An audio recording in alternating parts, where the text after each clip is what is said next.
திருச்சி பகுதி மக்கள் உங்கள் அனைவருக்கும் என்னுடைய வணக்கம். எல்லாரும் எப்படி இருக்கிறீங்க? காலையில் எல்லாரும் சாப்பிட்டீங்களா? ரொம்ப நேரமா வெயிட் பண்றீங்க போல. கேஸ்லாம் புக் பண்ணீங்கன்னா புக் ஆகுதா? இந்த கேஸ் பிரச்சனையினால எவ்வளவு பிரச்சனைகள், எவ்வளவு டீ கடைகள் மூடிட்டாங்க, எவ்வளவு ஹோட்டல்ஸ் மூடிட்டாங்க, இதனால எவ்வளவு கஷ்டங்கள், எவ்வளவு நஷ்டங்கள். அவங்களாச்சும் கொஞ்சம் உஷாரா இருந்திருந்தாங்கன்னா இந்த கேஸ் தட்டுப்பாடை கொஞ்சம் கண்ட்ரோல் பண்ணியிருக்கலாம்.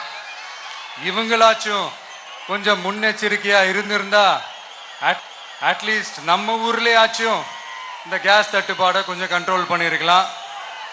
இவங்க ரெண்டு பேரும் தான் இதுக்கு காரணம். ஆனா நம்ம ஸ்டாலின் சாரை கேட்டீங்கன்னா நமக்கு அதுக்கும் சம்பந்தமே இல்லையே அப்படின்பாரு.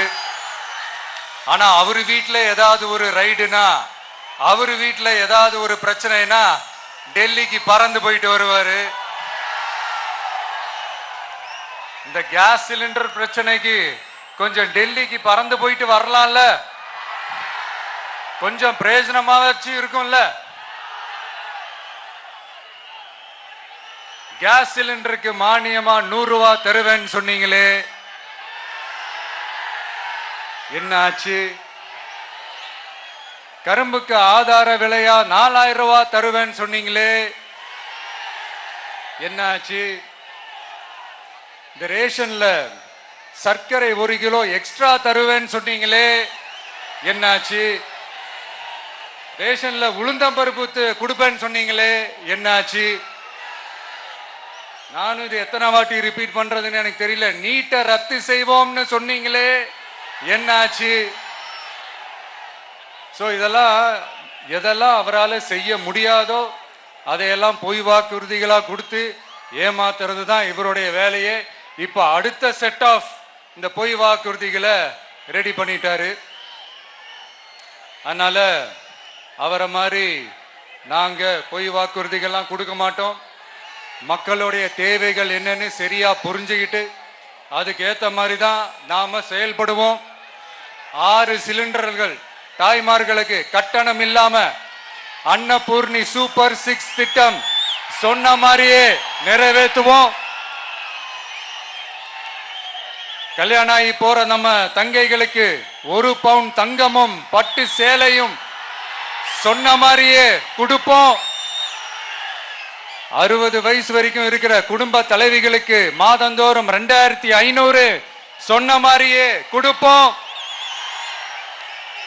என்னுடைய அம்மா, அக்கா, தங்கைகள் எல்லாருமே தமிழ்நாட்டில் எந்த மூலையிலிருந்து எங்க வேணாலும், தமிழ்நாட்டுக்குள்ள எந்த பஸ்ல வேணாலும் ஃப்ரீயா சொன்ன மாதிரியே ஃப்ரீயா போகலாம். கல்வி, ரேஷன், மருத்துவம், குடிநீர், சாலை வசதி, பஸ் போக்குவரத்து, இந்த மாதிரி அடிப்படை விஷயங்கள்ல தான் எங்களுடைய முதல் கவனம் இருக்கும். நான் ஏற்கனவே சொன்னது மாதிரி நிறைய கவர்மெண்ட் ஸ்கூல்ல இந்த டாய்லெட் வசதிகள்லாம் சரியா இல்லை, அதை சரிப்படுத்தணும்னு சொன்னோம். உடனே இதெல்லாம் ஒரு பெரிய விஷயமா அப்படின்ட்டு சில அறிவாளிங்க கேட்டாங்க. அந்த அடிப்படை வசதிகள் இல்லாததுனால தான் ஒரு 12th ஸ்டாண்டர்ட் படிக்கிற பொண்ணு ஒரு அவசரத்துக்கு ஒரு காட்டு பக்கம் ஒதுங்கினாங்க. என்னாச்சு? இந்த உலகத்தை விட்டே போயிட்டாங்க. அதுக்கு என்ன காரணம்? இந்த மாதிரி அடிப்படை வசதிகள் இல்லாததான் காரணம். அதனால என்னுடைய தாய்மார்களே, உங்களுக்கு பாதுகாப்பு இல்லாத இந்த அடிப்படை வசதிகள் கூட செஞ்சு கொடுக்காத இந்த தீய சக்தி திமுக அரசை என்ன பண்ணலாம்? தூக்கி வீசி அறிவோமா? எதுக்கு இப்ப அங்க இங்க சுத்திக்கிட்டு நம்ம ஊருக்கே வருவோம், நம்ம திருச்சிக்கே வருவோம். இங்க ஒரு மந்திரி இருக்கிறாரு, நகராட்சி துறையில வேலை வாங்கி தரதா சொல்லி கோடிக்கணக்கான பணத்தை லஞ்சமா வாங்கிக்கிட்டு தகுதியானவங்களுக்கு எல்லாம் வேலை வாய்ப்பு கிடைக்காத அளவுக்கு பண்ணிருக்கிறாரு. இதெல்லாம் எவ்வளவு பெரிய ஒரு ஏமாத்து வேலை. அதனால நம்ம தம்பி தங்கைகளே, உங்களுக்கு இந்த வேலை வாய்ப்பை பறிச்ச இந்த ஸ்டாலின் சார் சர்க்காரை என்ன பண்ணலாம்? தூக்கி வீசி எறிவோமா? உங்களுக்கு இந்த பாதுகாப்பு இல்லாத, சட்டம் ஒழுங்கு சரியில்லாத இந்த தீய சக்தி திமுக அரசை என்ன பண்ணலாம்? தூக்கி வீசி எறிவோமா? நகராட்சி துறையில மட்டுமே 1000 கோடிக்கு மேல ஊழல்னா, அப்ப மத்த துறையில எல்லாம் கொஞ்சம் கணக்கு போட்டு பாருங்க, தலையெல்லாம் சுத்தி போயிடும். நான் கொஞ்ச நாளைக்கு முன்னாடி சொல்லியிருந்தேன், இந்த ஸ்டாலின் சார் டாக்ஸ் அப்படின்ட்டு, இந்த ஜிஎஸ்டி மாதிரி எஸ்எஸ்டி, அதை பத்தி அவங்க வாயை திறக்கலைங்க. என்னமோ அவங்களே ஒத்துக்கிட்ட மாதிரி இருக்குது. ஆமா, இப்படி ஒரு டாக்ஸ் இருக்குது அப்படின்னு அவங்களே ஒத்துக்கிட்ட மாதிரி ஆயிடுச்சு.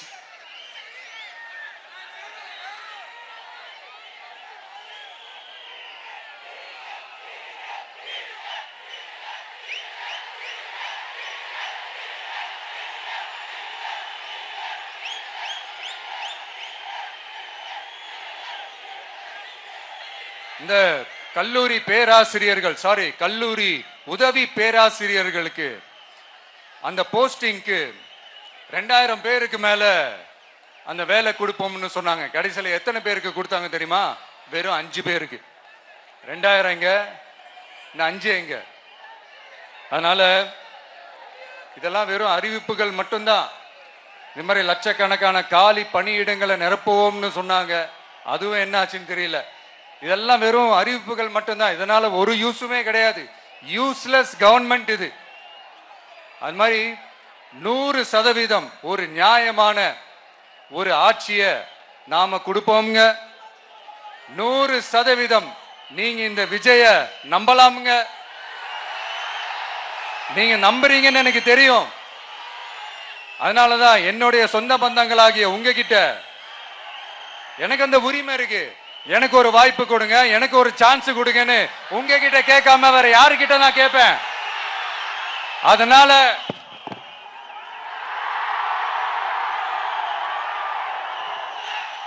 எனக்கு ஒரே ஒரு வாய்ப்பு கொடுங்க.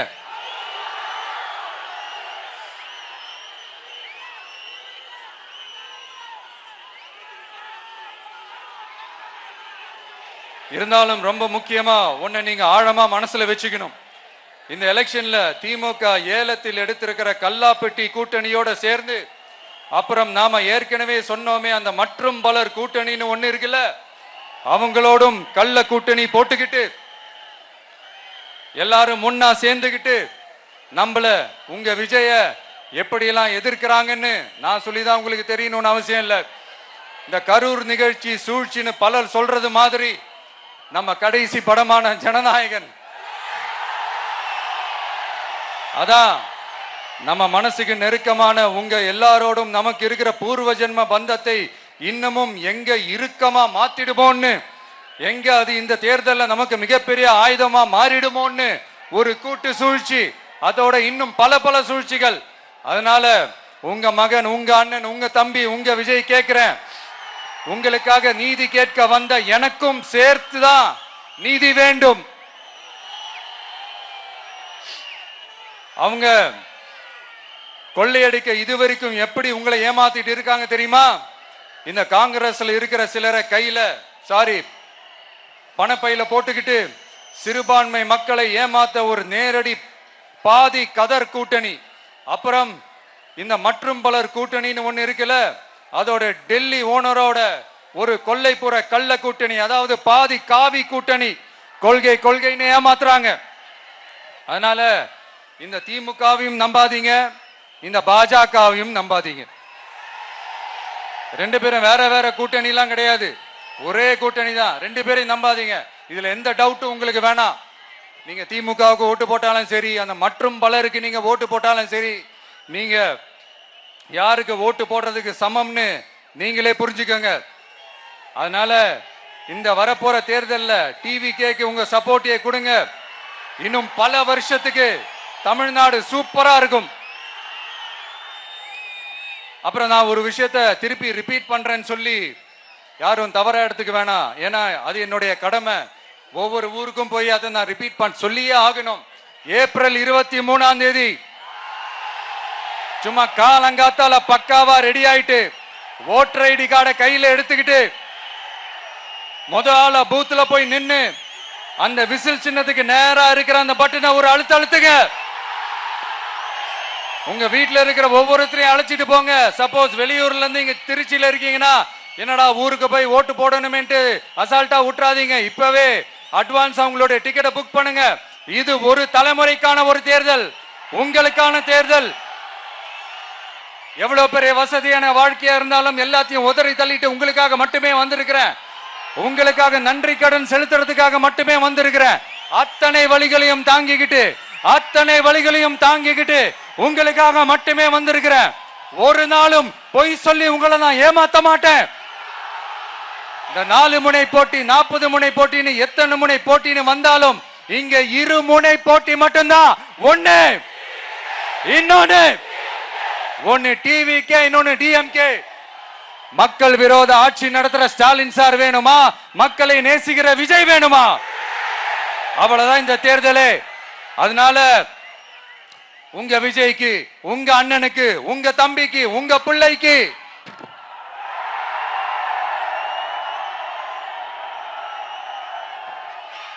ஒரே ஒரு வாய்ப்பு கொடுங்க. தயவு செஞ்சு விசில் சின்னத்துக்கு ஓட்டு போடுங்க. இது ஒரு விசில் புரட்சி தேர்தலா இருக்கணும். இங்க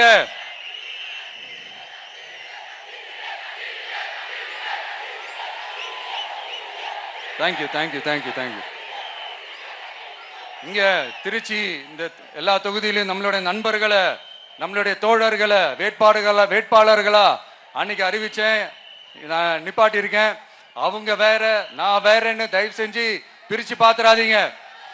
அவங்க எல்லாரையும் வெற்றி பெற செய்யணும்னு உங்க எல்லாரையும் தாழ்மையுடன் நான் கேட்டுக்கிறேன். நான் தன்னந்தனியாளு, நீ ஏழ நம்ம பாரு. கொஞ்சம் நவுந்தனா இங்க 8 கோடி பேரு. மிரல போது ஸ்டேட்டு எங்க விசில் சத்தம் கேட்டு. நல்லவங்க வாழ நீ விசில் கடி ஓட்டு. கடைசி நம்பிக்கை மக்களை தேடி வருது. அதை இறுக்கி புடிச்சு ஒரு வரலாறு எழுது. உங்க விஜய் நான் வர. விசில் அடிக்க ரெடியா?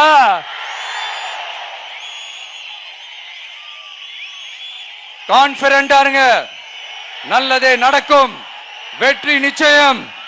மீண்டும் சந்திக்கும் வரை நன்றி, வணக்கம்.